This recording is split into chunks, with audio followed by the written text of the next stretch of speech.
Thor's wife was the beautiful Sif. She was of the Aesir. Thor loved her for herself, and for her blue eyes, and her pale skin, her red lips, and her smile.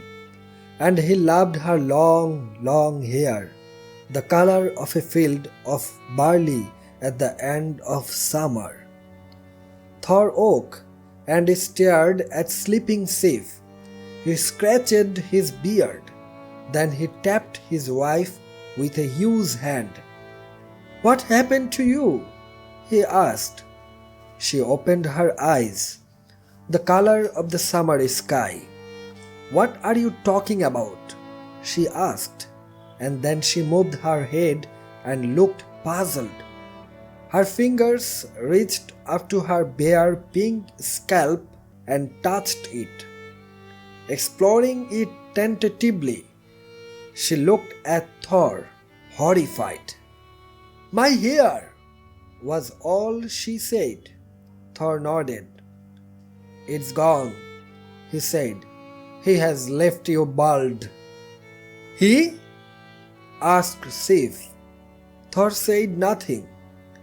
He strapped on his belt of power, main guard, which doubled his enormous strength. "Loki," he said.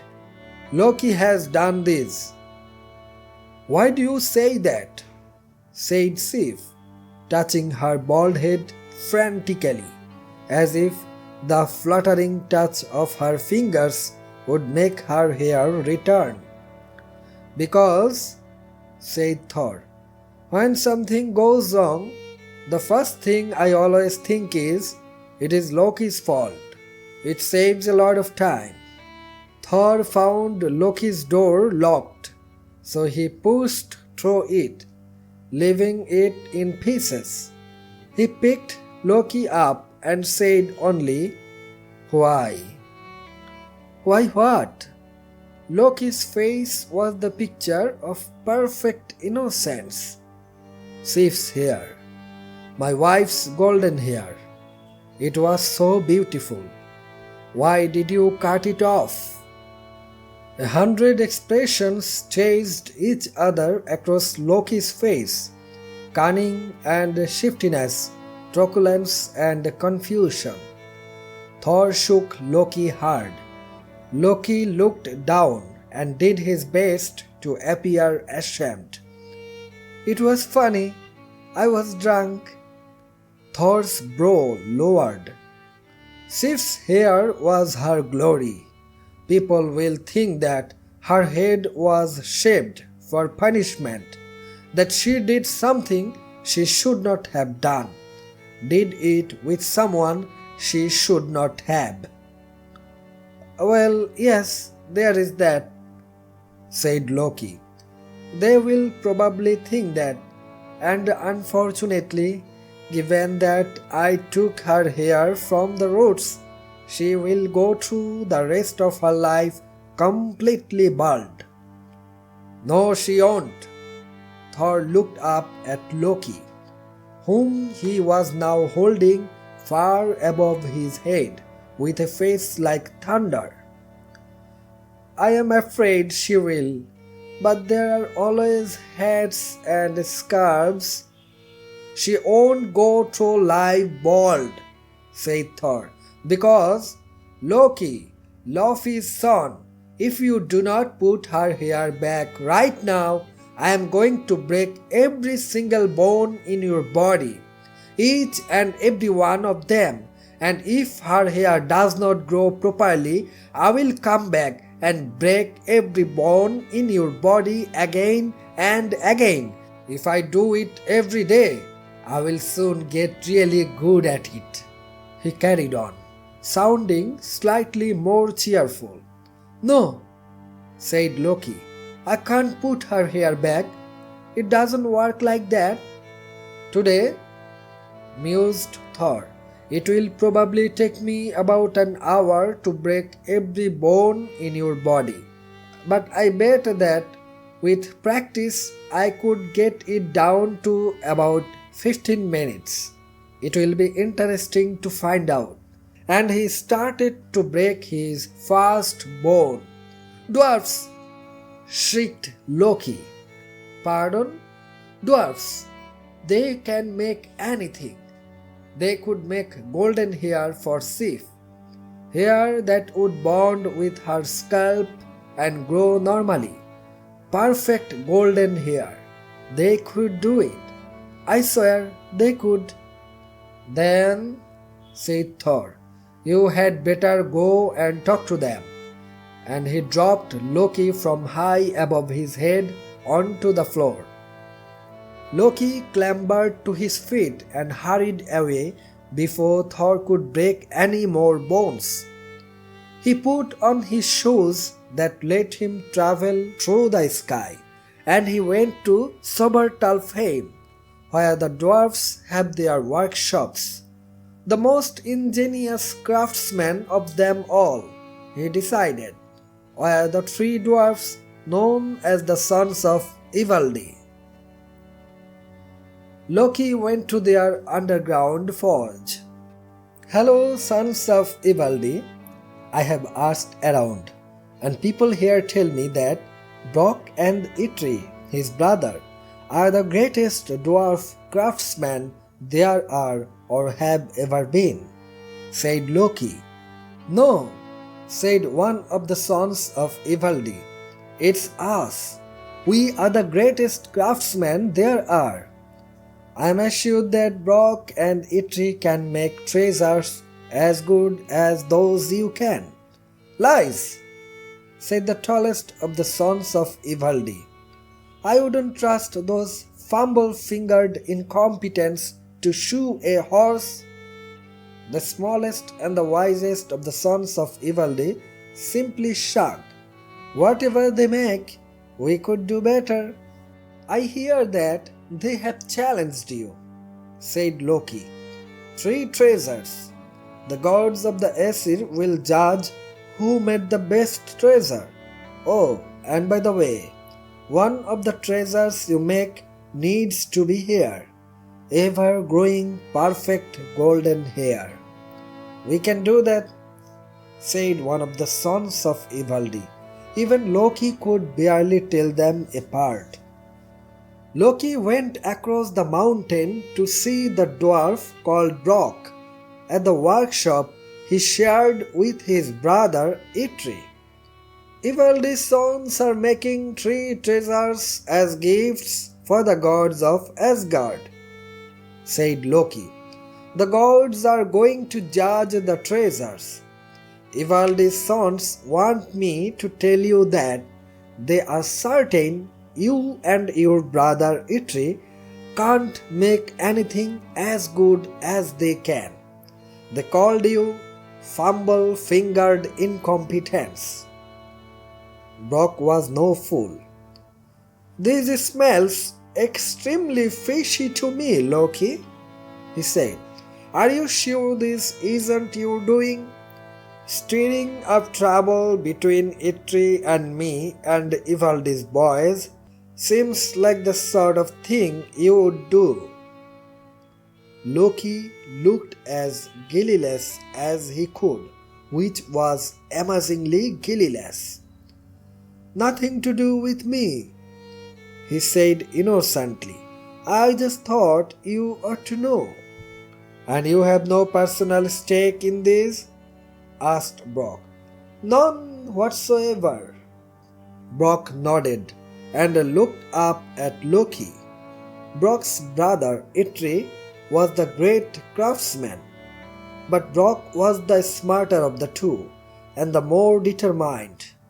Well, then we will be happy to take on the sons of Ivaldi in a test of skill, to be judged by the gods, because I have no doubt that Itri can forge better and craftier things than Ivaldi's lot.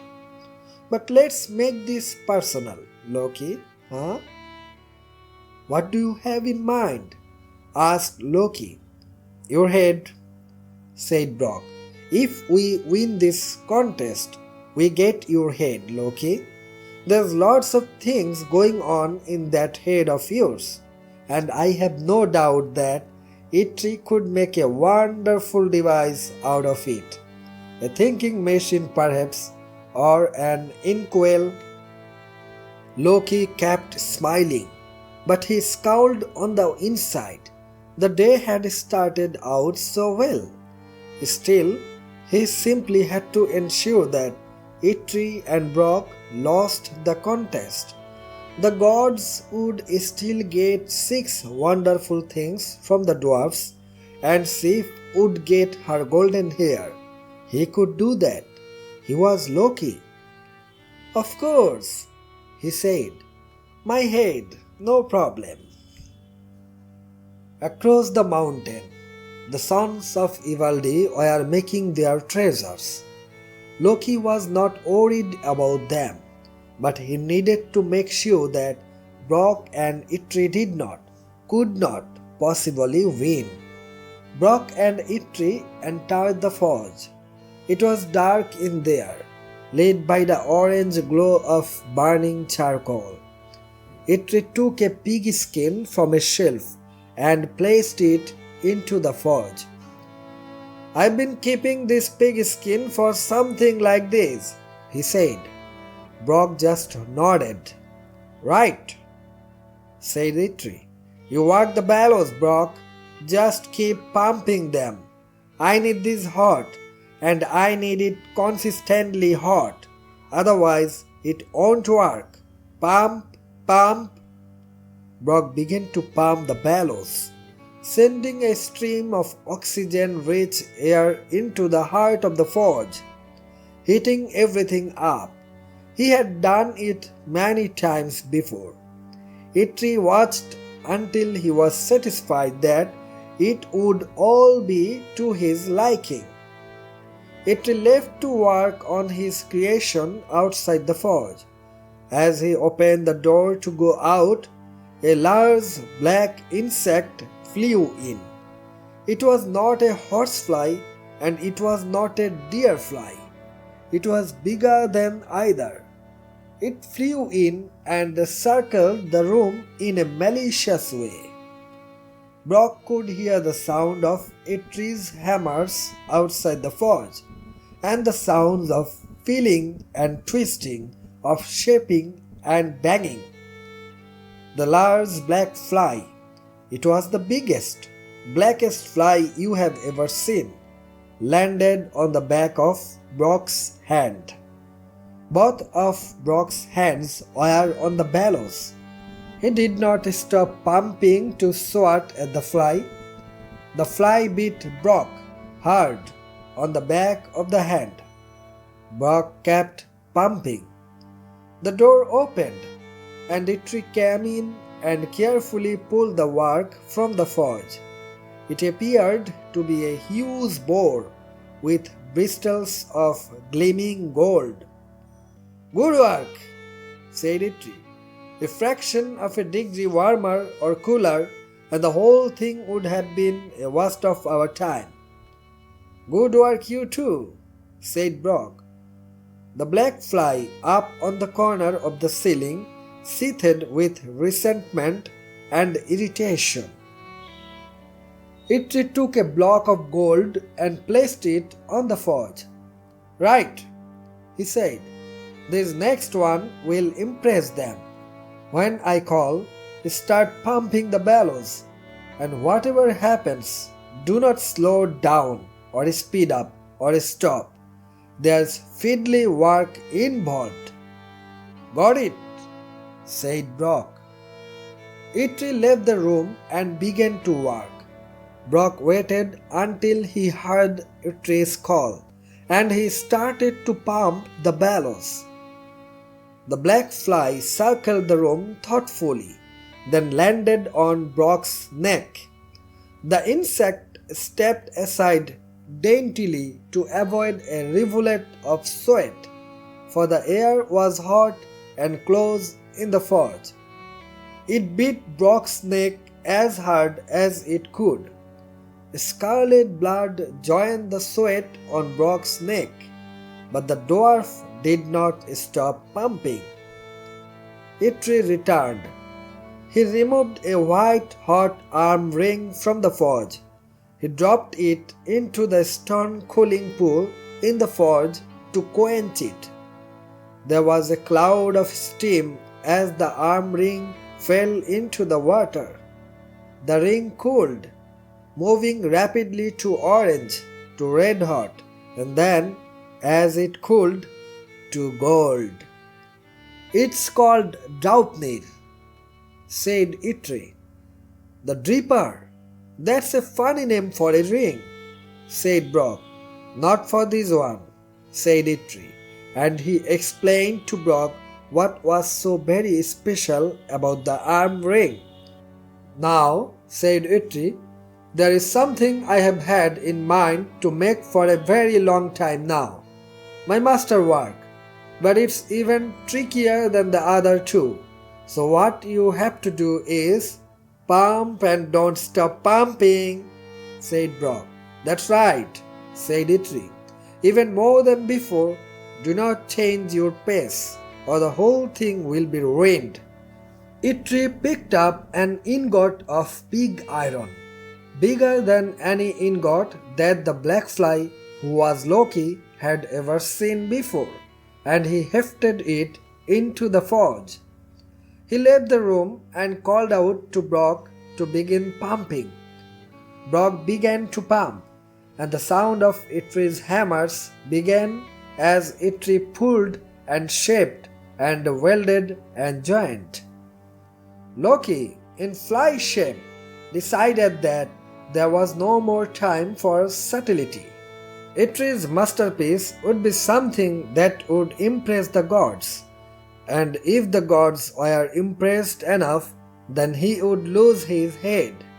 Loki landed between Brock's eyes and started to bite the dwarf's eyelids. The dwarf continued to pump, his eyes stinging.